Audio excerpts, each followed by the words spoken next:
September 19th, 1944, 7:15 in the morning, the agricultural fields around Arracourt, France. German Oberleutnant Karl Deppen sat in his Panther tank, one of 42 brand-new Panthers belonging to the 113th Panzer Brigade, watching the thick fog roll across the gentle hills of Lorraine. Around him, the rumble of diesel engines vibrated through his steel commander's seat as his brigade prepared to advance toward the American positions. The Panthers were fresh from the factory, their dark grey paint still unmarred by combat scars.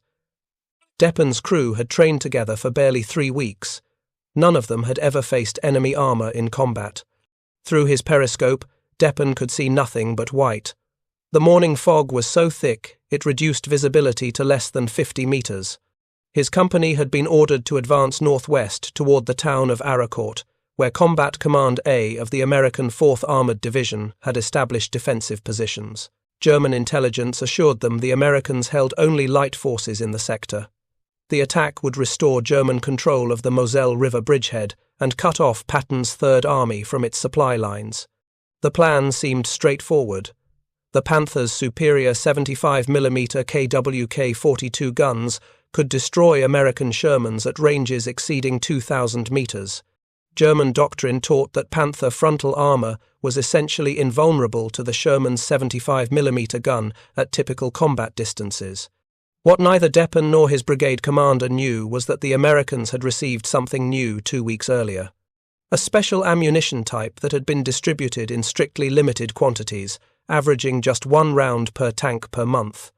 The tungsten cord projectiles could penetrate armour the standard ammunition could not touch, and Captain Kenneth Lamison of C Company, 37th Tank Battalion, had just received his allocation of T4 HVAP rounds the previous evening. He had 8 of them loaded in his Sherman, positioned in a concealed hull-down position overlooking the approach from Bourdonnais. The morning had started quietly. Lamison's crew sat at their positions, waiting. His driver, Technical Corporal James Hendricks from Ohio, kept the engine idling at low revolutions. Gunner Sergeant Michael Torres from New Mexico peered through his gun sight, watching the fog. Loader Private Robert Sullivan from Massachusetts stood ready with a 76mm M93 HVAP round cradled in his arms. The bow gunner, Private Daniel Worth from Pennsylvania, watched the right flank through his periscope. They had been fighting together since Operation Cobra in late July. They knew each other's movements, anticipated each other's reactions, but they had never fired HVAP ammunition in combat. The fog began lifting around 7:30. Visibility improved to perhaps 200 meters, then 300. Through his commander's cupola, Lamison spotted movement, dark shapes emerging from the white curtain. The distinctive silhouette of a Panther tank, its long gun barrel unmistakable even through the mist. Then, another, and another. An entire company of Panthers, advancing in line formation directly toward his concealed position. Lamison counted 11 tanks, possibly more behind them. His heart rate accelerated. Standard protocol called for him to radio contact to battalion headquarters and wait for orders. But the Germans were already within 500 meters and closing. Deppen's Panther advanced cautiously through the lifting fog. He could see agricultural fields ahead, a gentle rise to his left, scattered farm buildings to his right. No sign of American forces. Perhaps intelligence had been correct. Perhaps the Americans had withdrawn during the night, leaving only light screening forces. He ordered his driver to maintain steady speed, told his gunner to traverse left, covering the high ground. The standard, tactical approach learned at the training grounds in Bavaria. But this was not Bavaria, and the American forces had not withdrawn. Torres adjusted his gun sight, tracking the lead Panther. Range approximately 400 meters and closing. The German tank presented its frontal armor, the heavily sloped glacis plate that made Panthers so difficult to destroy. Standard 76mm ammunition would bounce off that plate at any range, but the HVAP round Sullivan held was different. The tungsten carbide penetrator, surrounded by lightweight aluminum, could punch through armor at velocities exceeding 3,400 feet per second. Lamison made his decision, Fire on first target. No warning, no waiting for orders. The 76mm M1 gun erupted. The crack of the discharge echoed across the fields. Orange flame flashed from the muzzle. The HVAP round crossed the distance in less than a second. It struck Deppen's Panther on the frontal turret mantlet, the junction where turret met hull. The tungsten penetrator, weighing just under 19 pounds and travelling at extraordinary velocity, punched through 157 millimetres of armour as if it were cardboard. The round entered the crew compartment. The explosive filler detonated inside the turret. Shrapnel tore through the cramped interior space. Deppen died instantly. His gunner, loader, and radio operator were killed in the same moment.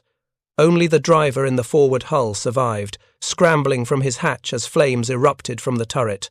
Torres was already traversing to the second target. Sullivan rammed another HVAP round into the breach with practiced speed. The second Panther, commanded by Lieutenant Hans Krieger, had not yet identified the American position. The fog and muzzle blast from Lamesson's first shot created confusion. Krieger's crew knew one of their tanks had been hit, but could not determine the threat direction. Torres fired again. The second HVAP round struck Krieger's Panther on the gun mantlet at 430 meters range. Penetration. Explosion. Flames. The Panther's ammunition detonated in a spectacular fireball that sent its turret 3 meters into the air. The remaining German tanks reacted with well-drilled speed. Commanders identified the threat direction. Gunners traversed toward Lamesson's position. But the Americans had the advantage of prepared defensive positions and superior situational awareness. As the German tanks attempted to return fire, additional Shermans from Lamesson's platoon opened up. 3 more Panthers were struck within 90 seconds. Not all shots penetrated. One HVAP round struck a Panther's side skirt armour and failed to reach the main hull, but 2 more found vulnerable points: turret rings, side armour. The tungsten penetrators did their work with devastating efficiency. If you're enjoying this deep dive into the story, hit the subscribe button and let us know in the comments from where in the world you are watching from today. By 7:45, 15 minutes after first contact, 6 Panthers sat burning in the fields south of Arracourt. The remaining German tanks withdrew in disorder, seeking cover behind the ridgeline they had just crossed. The surviving crews reported to their brigade commander that they had encountered American tanks with extraordinarily powerful guns, tanks that could penetrate Panther frontal armour at combat ranges. This intelligence contradicted everything German doctrine taught about Sherman capabilities. The company commander, Major Ernst Schmidt, refused to believe the reports. Sherman tanks could not penetrate Panthers from the front. The crews must have been struck from the flanks by concealed American tank destroyers. He ordered a second attack, this time with better reconnaissance and artillery support. Lamesson's crew sat in their Sherman, adrenaline still pumping, trying to process what had just happened. Torres had fired 6 HVAP rounds, 6 hits, 4 confirmed kills, 2 probable. The tungsten ammunition had performed exactly as promised. Sullivan checked their remaining ammunition. 2 HVAP rounds left. 32 standard 76mm armour-piercing rounds. Lamesson radioed their situation to Captain Charles Abrams, commander of the 37th Tank Battalion. Abrams acknowledged. Hold position. More German armour expected. The significance of this engagement would not become clear until hours later. But in those 15 minutes, something fundamental had shifted in the tank warfare equation that had dominated the European theatre for 2 years. The Germans had built their tactical doctrine around the assumption of technological superiority. Panther tanks were superior to Shermans. Tigers were invulnerable from the front except at point-blank range. These certainties had shaped German training, German tactics, German confidence.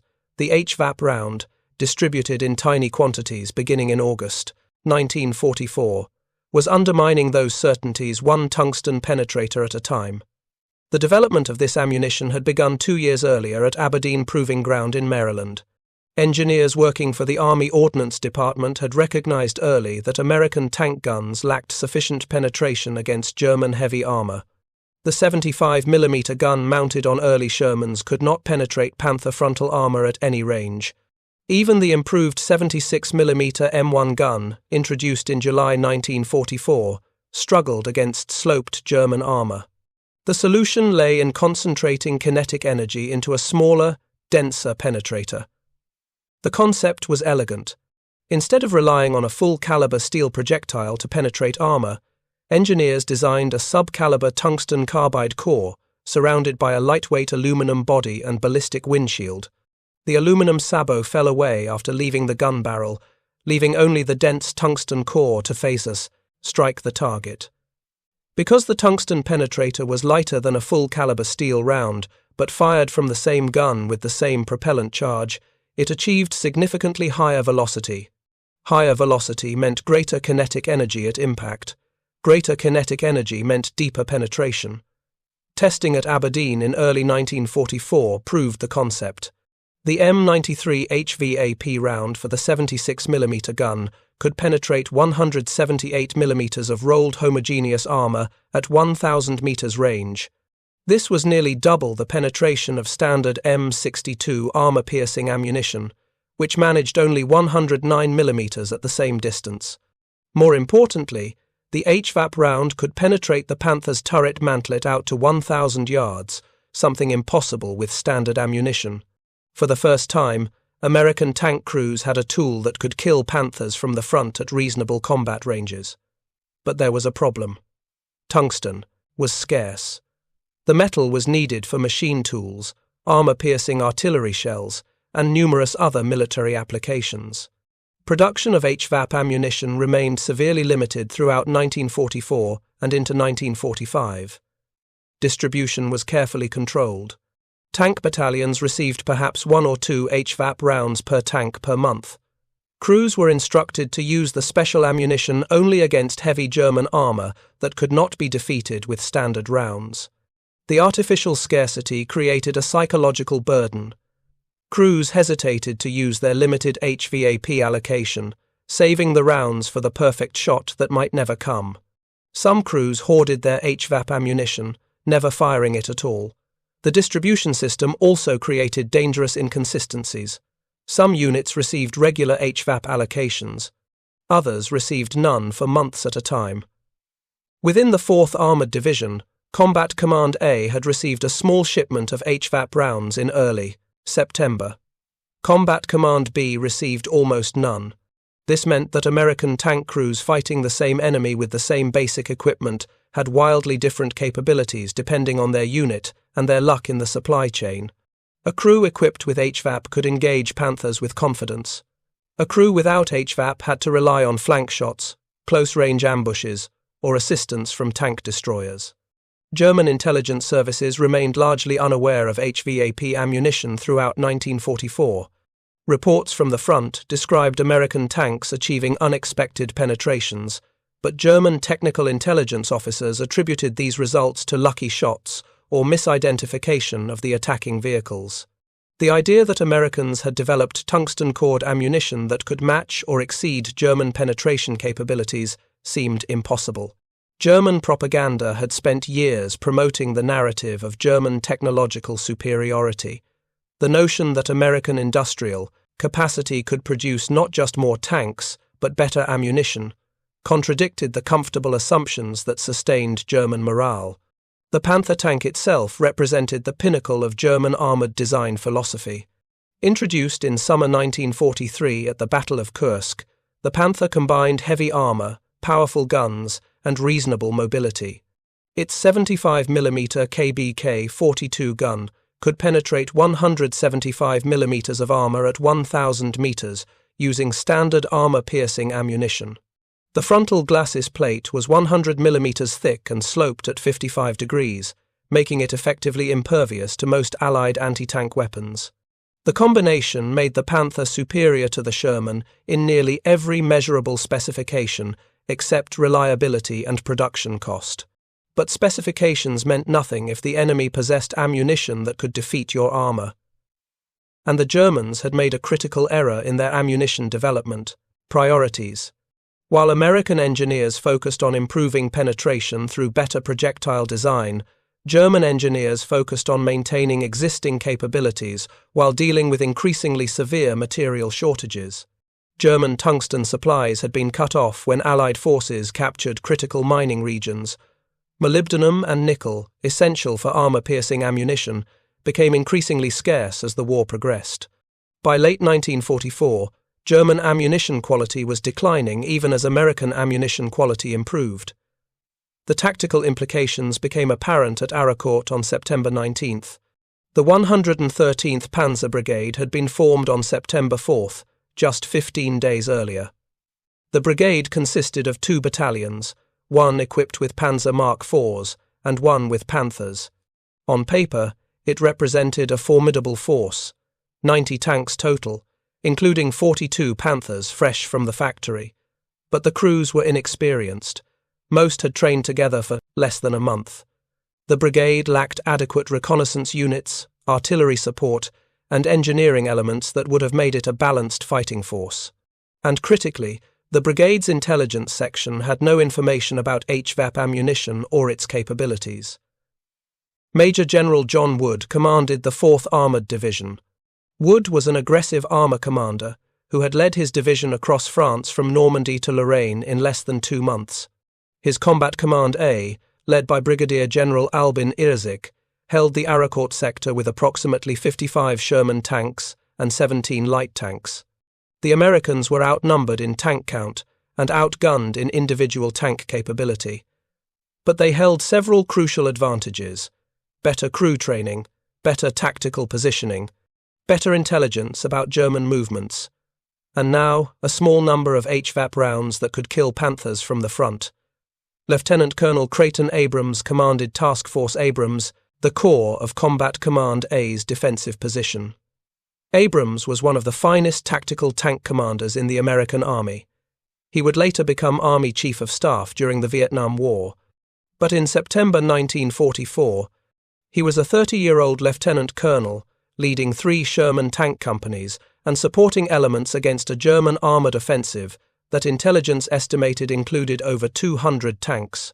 His tactical philosophy emphasized aggressive maneuver, superior gunnery, and exploitation of terrain.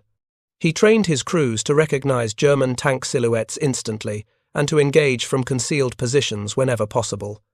The morning engagement on September 19th was just the beginning.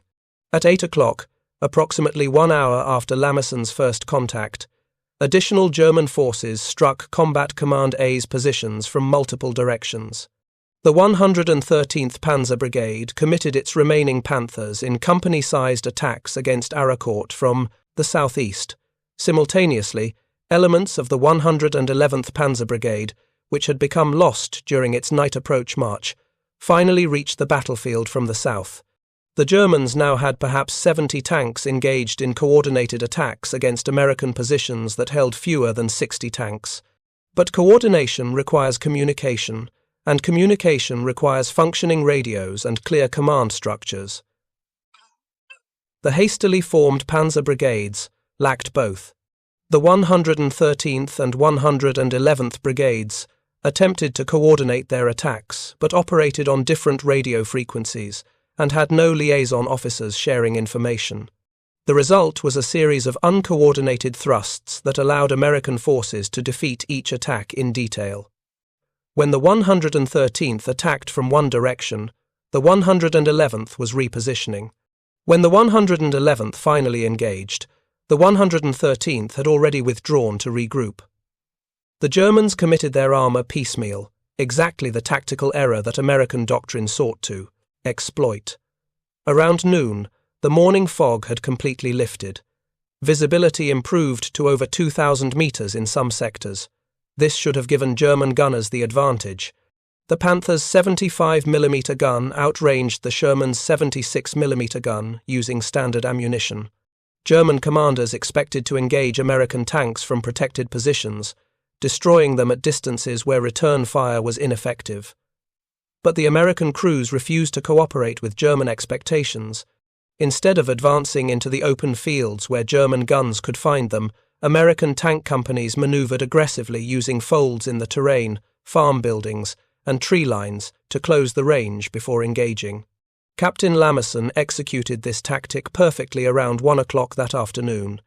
His C Company had withdrawn from its morning defensive position and repositioned to high ground west of Besange-la-Petite. Through his binoculars, Lamison spotted 8 Panthers, advancing from the direction of Les Ayes, moving toward American positions near Arracourt. The German tanks were approximately 3,000 yards away, moving in column formation along a farm road. Lamison made a quick calculation. If his company moved immediately at maximum speed, they could reach a commanding ridge position west of Besange before the Panthers arrived. The Germans would be caught in the open, with American tanks on advantageous terrain. Lamison radioed his plan to battalion. Abrams approved immediately. Take the ridge. Set up ambush. Engage on your initiative. Lamison's 4 Shermans raced across the intervening terrain at nearly 30 miles per hour. The suspension of the M4A3E8 variant they operated, nicknamed Easy 8, provided superior cross-country performance compared to earlier Sherman models. They reached the ridge position approximately 3 minutes before the 8 Panthers came into view. Lamison positioned his tanks hull down, exposing only their turrets above the crest. The Germans would have to climb the slope to engage effectively. The Americans could fire downhill with superior gun depression and tactical advantage. The Panthers appeared at approximately 13:30 hours. The German column had closed up somewhat, with perhaps 50 meters between vehicles. They were still in road march formation, not deployed for combat. The lead tank was approximately 800 meters from Lamison's position when he gave the order to fire. All 4 Shermans engaged simultaneously. Torres, Lamison's gunner, fired an HVAP round at the lead Panther. The other 3 Shermans used standard ammunition but targeted side armor as the Panthers began turning toward the threat. The ambush was devastating. The lead Panther exploded as Torres's HVAP round penetrated its turret.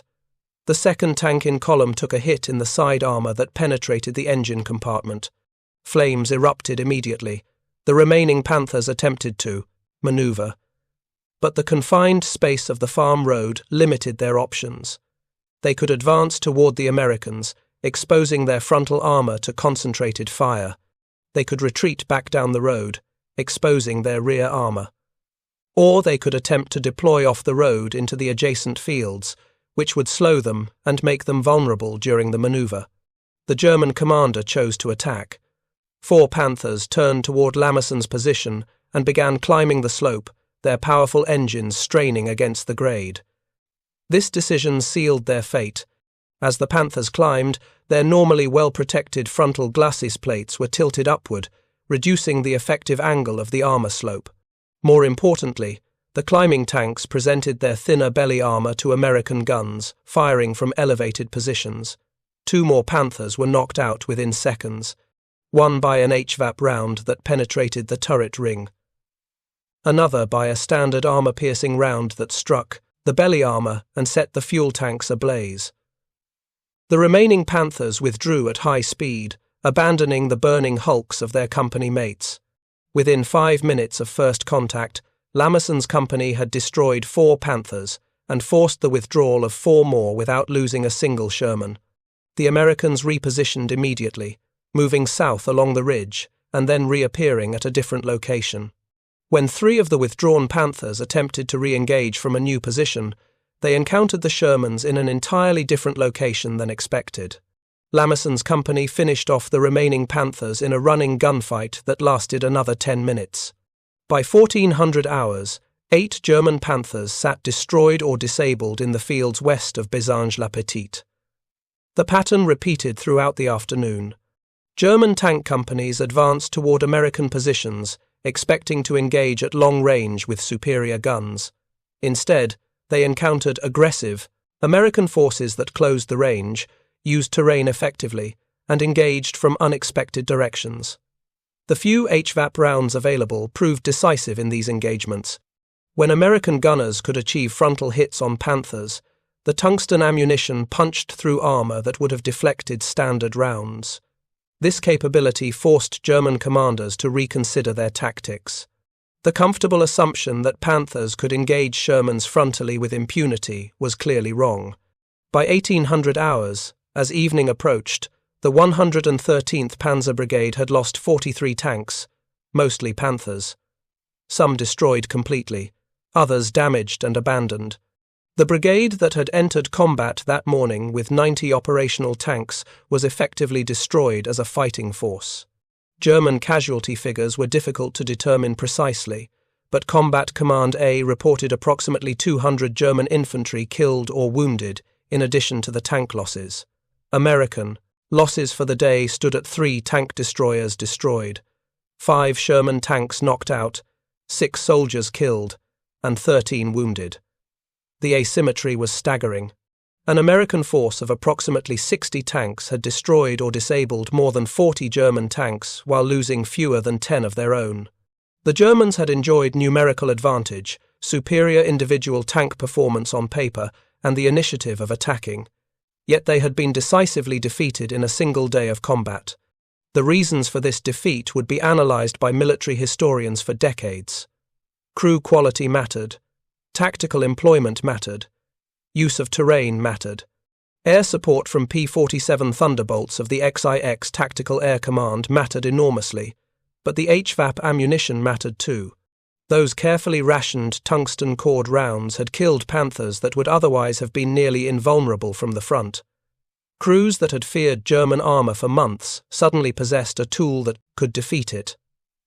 The psychological impact was as significant as the tactical effect. American tank crews, who had operated under the shadow of German armor superiority since North Africa, could now fight with confidence. Not all Shermans could penetrate Panthers, but some could. And that knowledge transformed the battlefield calculus. German tank crews who survived September 19th returned to their assembly areas that evening, carrying reports their commanders initially refused to believe.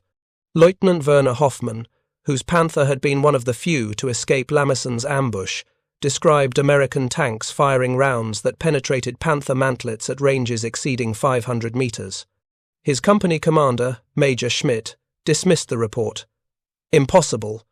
Shermans could not penetrate Panther frontal armor at those ranges. Hoffmann must have been flanked by American tank destroyers. The Major's disbelief reflected a broader German institutional failure. The Wehrmacht had built its tactical doctrine on assumptions of technological superiority that no longer matched battlefield reality. At 5th Panzer Army headquarters, General Hasso von Manteuffel studied casualty reports with growing concern. His armoured offensive against Patton's Third Army had achieved nothing. The 113th Panzer Brigade was combat ineffective after a single day of fighting. The 111th Panzer Brigade had lost approximately 15 tanks and accomplished no tactical objectives. Intelligence officers struggled to explain why brand new Panthers with experienced crews had been destroyed so easily by American Shermans. Some reports suggested superior American crew training. Others blamed the morning fog that had negated German range advantages. No one identified the HVAP ammunition that had killed so many German tanks. September 20th dawned with similar weather. Fog blanketed the Lorraine countryside until late morning. Manteuffel ordered continuation of the offensive despite the previous day's losses. The 111th Panzer Brigade would attack Arracourt from the south, while elements of the 11th Panzer Division struck from the east. Combined arms, assault with infantry support, better reconnaissance this time, more careful coordination. The plan looked good on paper. But paper plans meant nothing when American tank crews knew exactly where German forces were assembling and had positioned themselves accordingly. Around 8 o'clock that morning, a column of German tanks from the 111th Panzer Brigade appeared out of the fog near Combat Command A's headquarters at Arracourt. The Germans had penetrated deeper into American positions than anyone expected. Several 4th Armoured Division support units found themselves pinned down or trapped by the German advance. For a moment, it appeared the German offensive might achieve a breakthrough. Then a platoon of M18 Hellcat tank destroyers attached to headquarters security engaged the German column at close range. The M18 Hellcat mounted the same 76mm M1 gun as the newer Shermans, but on a lighter, faster chassis. The Hellcat crews had also received small allocations of HVAP ammunition. At ranges under 200 meters, the tungsten rounds devastated the advancing Panthers. Within minutes, 8 Panthers sat burning around the American headquarters area. The remaining German tanks withdrew rapidly, abandoning their infantry support. The assault that might have overrun Combat Command A's command post had been stopped cold by a handful of tank destroyers with the right ammunition. Lieutenant Colonel Abrams responded immediately. Rather than consolidating defensively after repelling the German probe, he ordered aggressive counterattacks. A Company and B Company of the 37th Tank Battalion swept east from Arracourt, engaging German forces that had expected to be attacking rather than defending. The American doctrine emphasized speed, maneuver, and initiative. Hit the enemy where he's weak. Attack when he expects defense. Concentrate force at the decisive point. Abrams executed this doctrine with precision that German commanders trained in more methodical approaches found difficult to counter. Around noon, when the fog finally lifted completely, American crews got their first clear look at the battlefield carnage from the previous day. Burned-out Panthers littered the fields south and east of Arracourt. Some still smouldered, others sat cold and abandoned, their crews long since fled or captured. Salvage teams began the grim work of recovering American tanks that could be repaired while destroying German equipment beyond repair. Intelligence officers examined the destroyed Panthers, photographing penetration holes and collecting ammunition samples.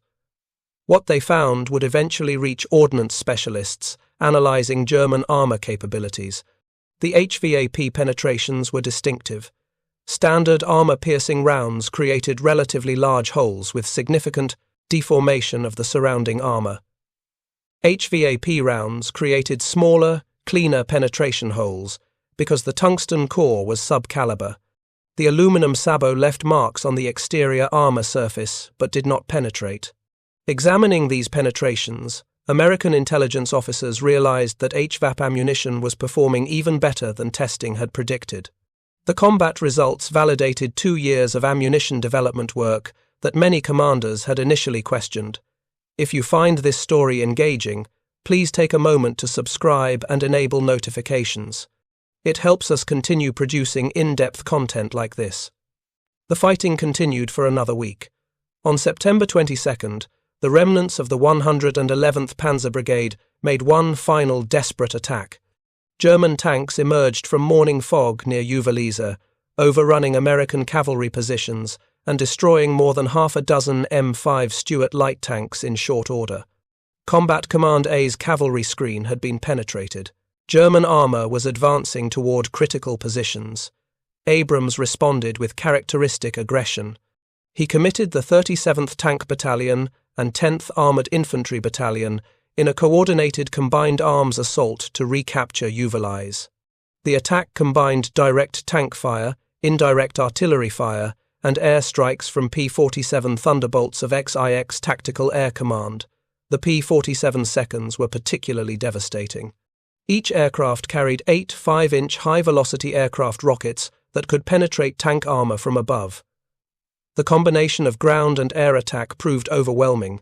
By evening, the 111th Panzer Brigade had been reduced to 7 operational tanks from an original strength of 90 when the offensive began. 7 tanks, 80 men, a brigade destroyed. The psychological impact on German tank crews was profound and lasting. Crews who had entered the Lorraine campaign confident in their Panthers' superiority learned that American Shermans could kill them frontally. This knowledge undermined the doctrinal certainty that had sustained German armor tactics since the Battle of France in 1940. When German gunners spotted American tanks in the distance, they could no longer assume those tanks lacked the firepower to threaten Panthers. Every Sherman became a potential lethal threat. This uncertainty affected German tactical decisions in subtle but significant ways. German tank commanders became more cautious. They hesitated before engaging American positions. They expended more time and ammunition conducting reconnaissance by fire, trying to identify American gun positions before committing to attacks. They pulled back more quickly when encountering resistance, unwilling to risk their scarce Panthers in close-range engagements where American guns might penetrate. This tactical caution reduced German combat effectiveness even when facing American tanks without HVAP ammunition. The mere possibility that an American tank might possess tungsten rounds was sufficient to change German behavior. The American perspective was equally significant, but pointed in the opposite direction.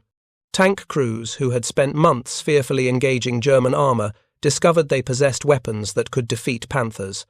Not reliably, not at all ranges, but sometimes. The psychological transformation was dramatic.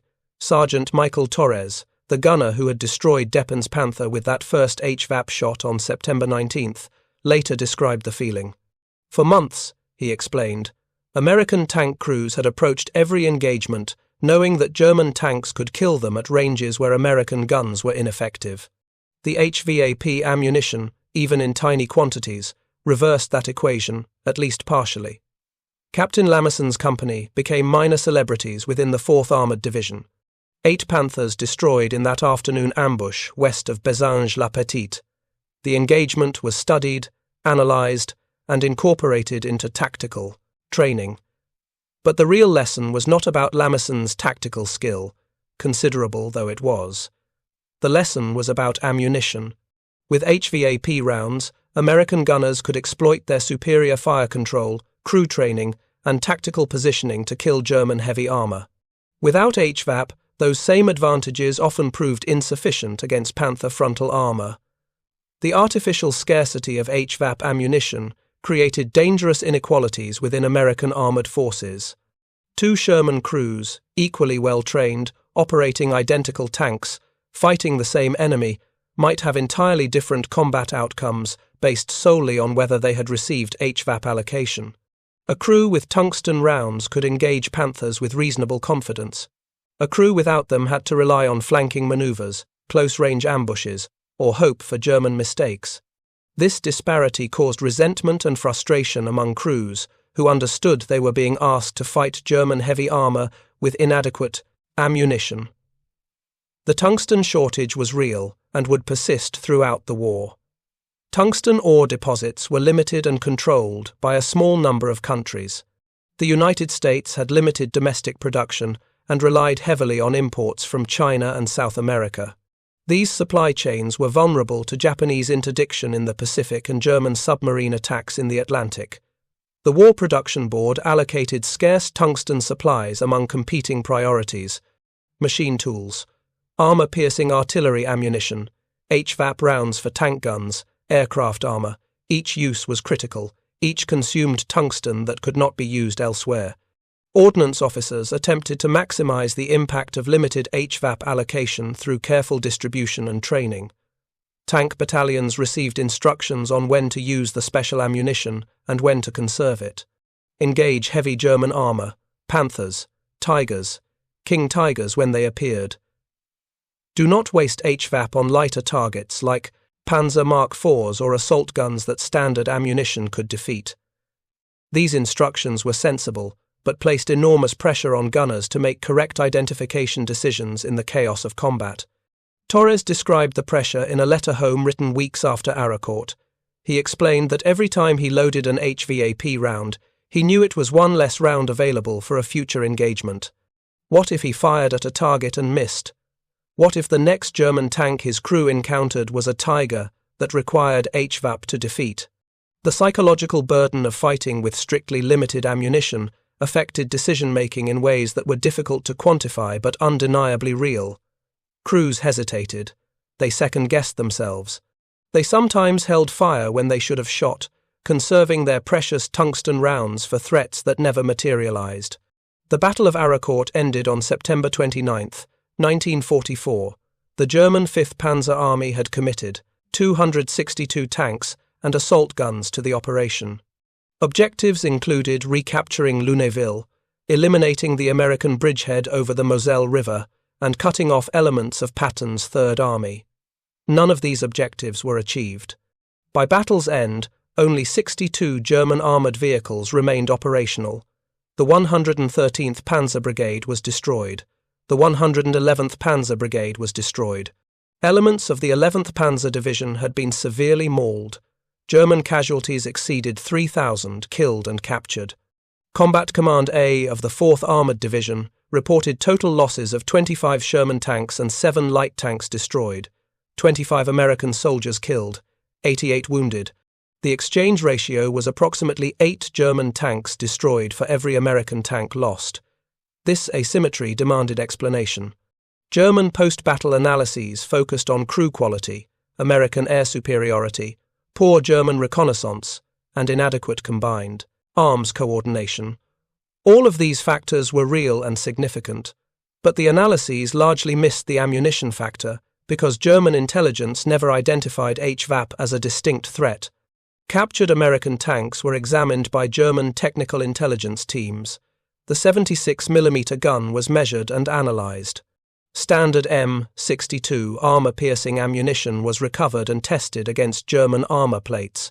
The results confirmed what German doctrine already assumed. The Sherman's 76mm gun could not reliably penetrate Panther frontal armor at normal combat ranges. The Germans never captured intact HVAP ammunition during the Arracourt fighting. The tungsten rounds were too scarce and too carefully controlled. Every round fired was either expended against German armor or retained by American forces. The secret remained hidden.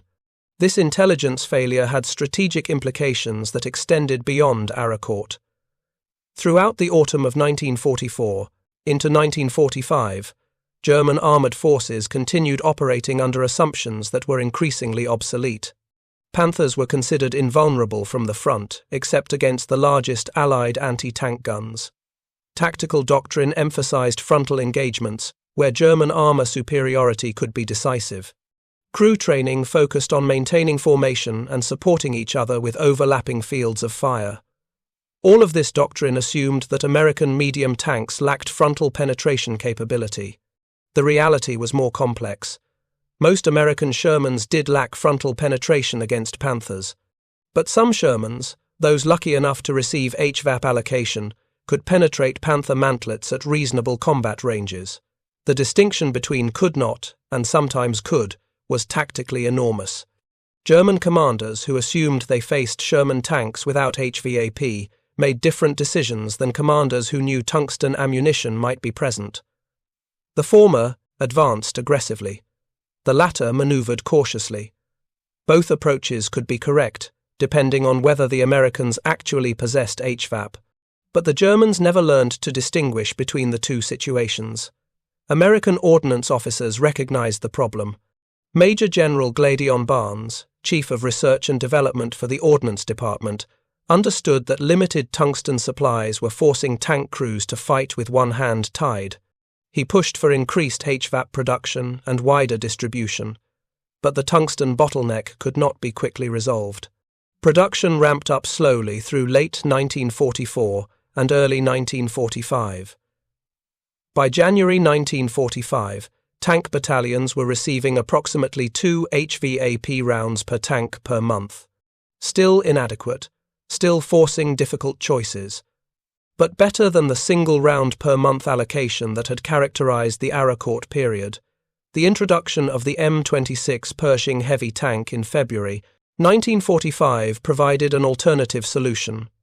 The Pershing mounted a 90mm gun, firing heavier projectiles with greater penetration. Standard 90mm armor-piercing ammunition could penetrate Panther frontal armor at combat ranges without requiring tungsten cores. The Pershing's arrival reduced pressure on scarce tungsten supplies by providing penetration through larger projectile mass and higher propellant charges. But Pershing production remained limited. Only about 20 initial units reached Europe before the Cologne Cathedral engagement in early March. The Sherman would remain the primary American tank through war's end. The legacy of Arracourt extended into post-war armored doctrine. American military analysts studying the battle identified crew training as the decisive factor. German tank crews at Arracourt had been inexperienced, poorly led, and inadequately supported. American crews were veterans who understood their equipment and executed sound tactics. This analysis was correct as far as it went, but it understated the ammunition factor. The same American crews with the same training but without HVAP rounds would have achieved different results. Ammunition matters, technology matters. Superior crew quality cannot fully compensate for inferior tools. Soviet military observers paid close attention to Arracourt. The Red Army faced German Panthers and Tigers on the Eastern Front in far greater numbers than Americans encountered in the West. Soviet tank designers had addressed the penetration problem differently. Instead of developing improved ammunition for existing guns, they developed larger guns. The 85mm gun on the T-3485 and the 100mm gun on later Soviet designs provided adequate penetration through brute force. Higher caliber, heavier shells, more propellant. The Soviet approach traded ammunition efficiency for guaranteed effectiveness. British forces took yet another path. The Sherman Firefly mounted the British 17-pounder gun, one of the finest anti-tank weapons of the war. The 17-pounder could penetrate Panther frontal armor at extended ranges, using standard ammunition. When equipped with tungsten-cored armor-piercing, discarding sabot rounds, the Firefly could defeat even King Tiger armor. But 17-pounder production remained limited. British armoured formations typically allocated one Firefly per troop of 4 tanks. The distribution ensured that every British tank unit had some capability against German heavy armour, while acknowledging that not every tank could be so equipped. The American approach of developing improved ammunition for existing guns, rather than developing new guns, had both advantages and disadvantages. The advantage was production continuity. Sherman production lines did not need to be retooled for new gun mounts. Existing tanks could be upgraded with improved ammunition without mechanical modifications. The disadvantage was the tungsten bottleneck. HVAP effectiveness depended on scarce materials that could not be quickly produced in larger quantities. The approach worked well enough in 1944 and 45, when American forces were advancing and German tank production was collapsing. It might not have worked as well in a prolonged war, where German armour production continued at high levels. Captain Kenneth Lamison survived the war and returned to civilian life in Michigan. He rarely spoke publicly about his experiences at Arracourt. When asked about the battle, he emphasized the contributions of his crew rather than his own tactical decisions. Torres, his gunner, had made the critical shots. Sullivan, his loader, had maintained the rapid rate of fire that gave them an edge in close engagements. Hendricks, his driver, had maneuvered the tank with skill that kept them out of German kill zones. Worth, his bow gunner, had provided security that allowed the crew to focus on engaging armour. Lamison understood that tank warfare was a team endeavour where individual glory was both irrelevant and dangerous. Torres returned to New Mexico and worked in his family's construction business. He kept a single HVAP round casing that he had recovered after the September 19th engagement. The aluminum sabot showed scorch marks from the gun blast and dents from being handled during loading. Torres displayed the casing on his mantle for decades. When asked about it, he would explain that this piece of metal, weighing less than a pound, had saved his life and the lives of his crew members. The tungsten core had penetrated a Panther that would otherwise have killed them. Simple cause and effect. The ammunition worked. Lieutenant Colonel Creighton Abrams continued his distinguished career, eventually becoming General Abrams and serving as U.S. Army Chief of Staff from 1972 to 1974. The M1 main battle tank that entered American service in the 1980s was named in his honor. But Abrams always considered the Arracourt fighting to be among his finest tactical achievements. He had taken an outnumbered force armed with technically inferior equipment and defeated a larger German armoured force through superior crew training, tactical positioning, and aggressive manoeuvre. The HVAP ammunition had helped, but Abrams believed that tactical skill, not technological superiority, had been decisive. German survivors of Arracourt carried different lessons. Lieutenant Werner Hoffmann, who had escaped Lamison's ambush on September 19th, was captured 2 weeks later during fighting near Metz. In prisoner interrogation, he described American tanks that could penetrate Panther armor from the front at ranges he estimated at 400 to 500 meters.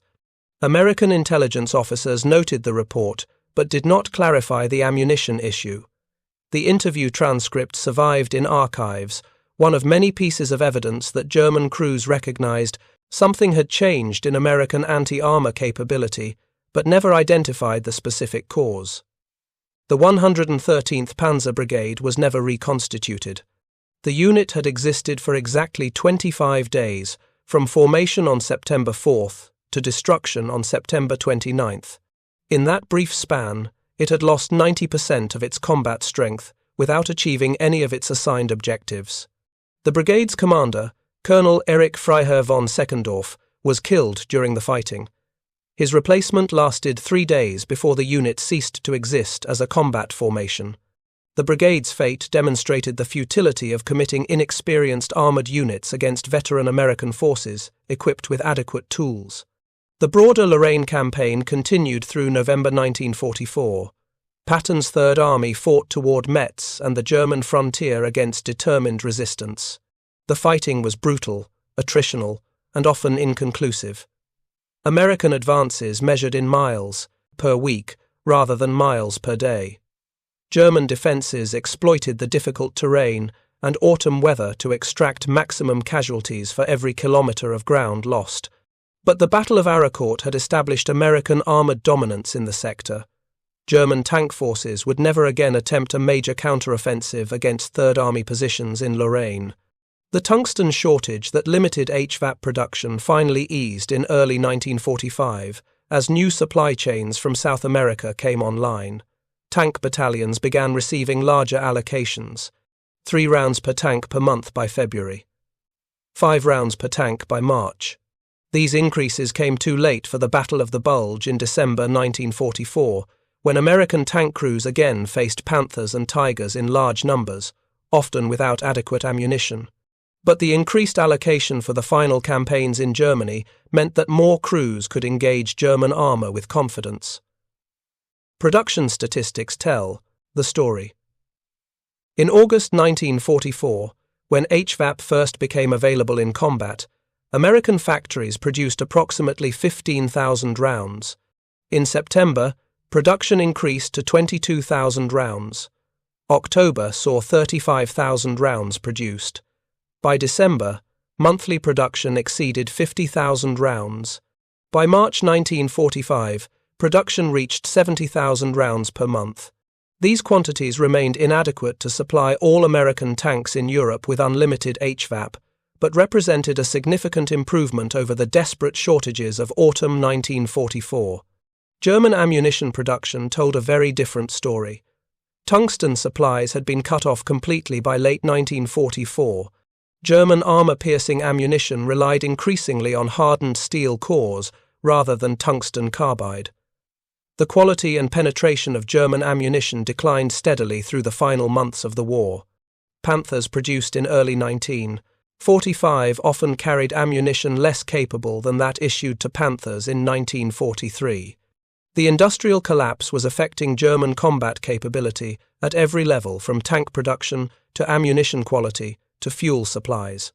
The psychological impact of technological parity or near parity cannot be overstated. German tank crews who had operated for years with confidence in their equipment's superiority learned at Arracourt that this superiority was eroding. American crews who had operated under the shadow of German armour learned that the gap could be closed with improved ammunition and tactics. These psychological shifts affected morale, tactical decision-making, and combat outcomes in ways that are difficult to measure but undeniably significant. Thank you for watching.